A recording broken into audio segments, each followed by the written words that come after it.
Assalamualaikum semua. Kalau kita klik pada link untuk join Gather Town tu, kita boleh klik seterusnya pada paparan inilah, continue with Google. So pilihlah akaun kita, and then kita dah boleh masuk ke satu paparan lagi. Okey, tunggu sebentar. Kalau phone pun kita dah try, lebih kurang sama jugalah, cuma mungkin agak sukar sikit. Yang ni kita boleh skip the tour saja.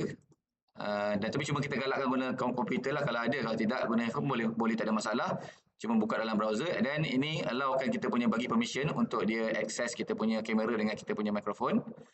Okey, nama, contoh nama kalau kita pelajar EB9, letaklah nama Muhammad bin Zamri contoh. So kita join dan dia akan masuk ke kita punya peta.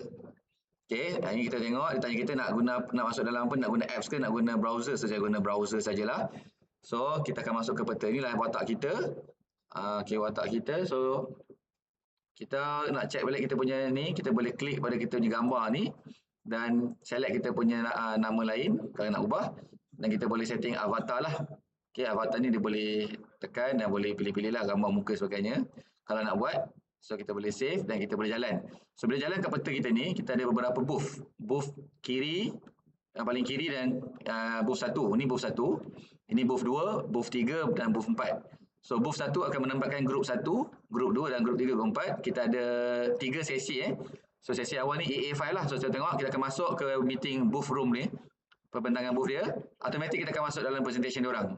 Okey, cuba share screen booth 1, share poster. Okay, so kita akan masuk untuk dengarlah pembentangan. So anyone boleh join lah. Okay, cepat booth 1. Come on, booth 1 please. Share your screen.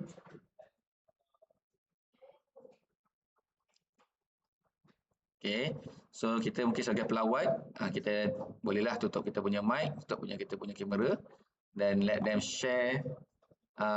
Masih lagi tiada? Okay, dah ada dah. Okay, so kita boleh zoom in lah nak tengok pembentangan dia dan tarik saja, slide saja, akan nampak lah. So mereka akan bentangan lah. Okay, so kalau nak keluar tekan saja sini, tekan saja go to co-working area. So kita boleh pergi ke booth yang kedua.